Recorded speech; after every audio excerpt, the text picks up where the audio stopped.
You are listening to Particular Pilgrims, stories from Reformed Baptist history with commentary.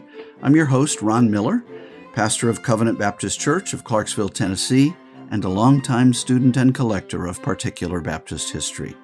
This is brought to you by Covenant Baptist Theological Seminary. Baptist churches arose in a 17th century England where church was joined to state. The governmental and religious institutions were not separate, but existed as one establishment. The king acted as the supreme governor of both spheres. He headed the civil government and the Church of England, the officially established religion of the nation. And so he held both political and religious authority. The result was a fusion which declared religious dissent to be treasonous, enforced uniformity in religion, and penalized non-conformists. The reasoning behind this was expressed by James I, king when the first Baptist churches appeared, when he famously said, "No bishop, no king." By this he meant that part of his kingly authority rested on the religious structures of the nation's church. Religious liberty was unthinkable in that context. James considered himself a Christian king, reigning over a Christian nation with subjects who were Christians, since they'd been baptized at birth into membership of both church and state. The few exceptions were blackamoor servants and slaves, and the occasional Jewish or foreign trader. This was the context in which the churches made up of visible saints appeared. By their mere existence, they challenged the entire structure of English government and religion. The denial of infant baptism was especially worrisome, since it was the door of entrance to both church and state.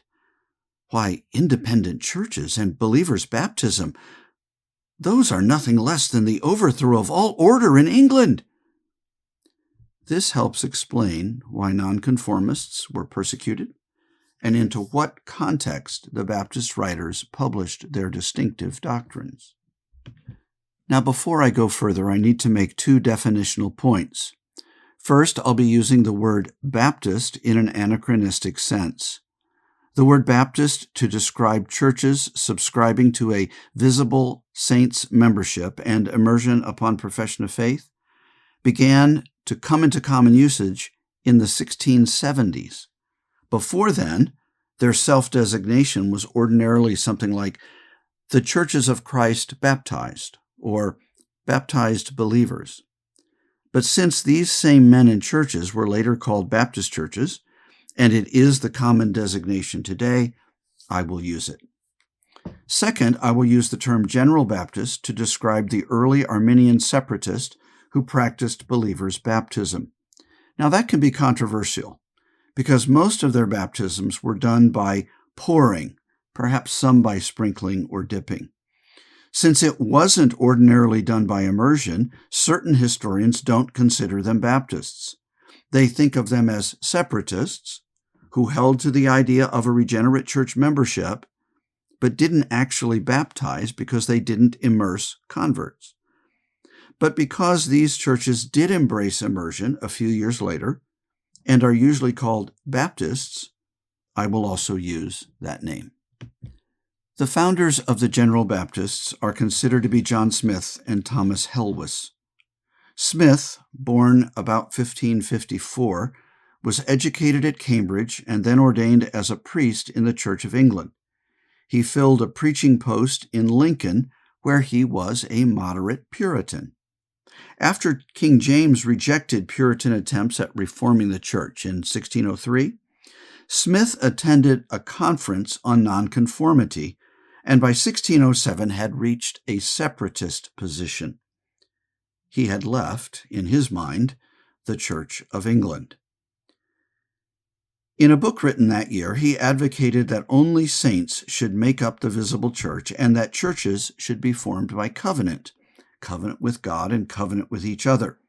Also during this time, he met Thomas Helwys, and they became fast friends. The next year, Smyth was excommunicated from the state church for his nonconformist ideas. and shortly after he went to Gainsborough, where he was elected pastor of a separatist congregation. Helwys was younger, having been born in 1575 in the same Gainsborough. He studied law in London and then moved back home, where he, too, began to develop Puritan sympathies. He also came to believe that the church was to consist only of regenerate persons, and joined Smyth as a pastor in the church. Following sustained persecution, the church fled to the Dutch Republic, settling in Amsterdam. It was there that Smyth and Helwys came to understand that one implication of the doctrine of a regenerate church was believers' baptism. If baptism adds a person to the church, then only believers should undergo it. So in January of 1609, they and their congregants underwent a kind of baptism by using a ladle to pour water from a bucket over their heads. In the months following this reconstitution of the church by baptism, Smyth became strongly influenced by the local Mennonites.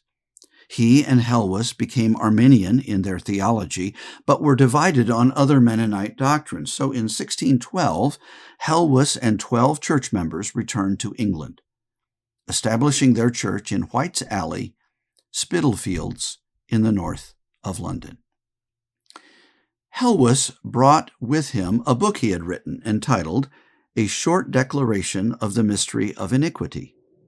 In it, he named the Roman Catholic Church and the Church of England as the two beasts in Revelation who had corrupted religion. He accused kings of wrongly using their power to support these false churches and persecuting true Christians. Kings had God-given authority to exercise what Helwys called their earthly powers in governing, but this authority didn't reach to his subjects' consciences. Helwys wrote, "For an earthly sword is ordained by God only for an earthly power. A spiritual sword is for a spiritual power." He contrasted James being, quote, on the princely throne of that mighty kingdom of Great Britain, and our Lord Jesus Christ upon David's throne. Here are the church and state as separate spheres of authority. Christ governs his church without civil rulers as intermediaries. This led Helwys to the following conclusion: if the king's people be obedient and true subjects, obeying all human laws made by the king, our Lord the King can require no more. For men's religion to God is between God and themselves. The king shall not answer for it. Neither may the king be judge between God and man. Let them be heretics, Turks, Jews, or whatsoever, it appertains not to the earthly power to punish them in the least measure. Here is full freedom of religion proposed for the first time in England. And it was not meant only for certain kinds of Christians, but for all religions. As long as they obeyed proper civic laws, Helwys declared their free practice of religion should not be abridged. Here was a call for universal religious liberty. Then, in a remarkable display of courage, Helwys sent a copy to King James with a handwritten note inside the front cover. It read, "Hear, O King, and despise not the counsel of the poor, and let their complaints come before thee. The king is a mortal man and not God, therefore has no power over the immortal souls of his subjects, to make laws and ordinances for them, and to set spiritual lords over them. If the king has authority to make spiritual lords and laws, then he is an immortal God, and not a mortal man. O king, be not seduced by deceivers to sin against God, whom you ought to obey, nor against your poor subject, who ought and will obey you in all things, with body, life, and good, or else let their lives be taken from the earth." He finished with these words written in extra-large lettering, "God save the king." Then he signed his name, Thomas Helwys, Spitalfield, near London. He wasn't hiding who he was at all or what he believed. And this forwardness put him into prison, and there he stayed until his death, about the year 1616. Notice two things about this statement. First, it reasons that since only God can institute religion, no man, not even a king, has the right to define and enforce it. So much for the Book of Common Prayer and the bishops.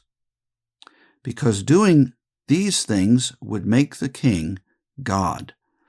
Of course, many rulers have claimed divinity, but that was not the case with James.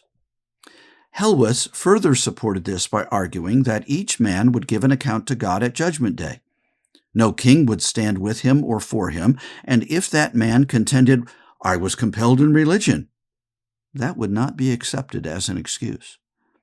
For these reasons, rulers should not interfere with their people's religion. But second, notice that Helwys is claiming that people of different religions may all be patriots.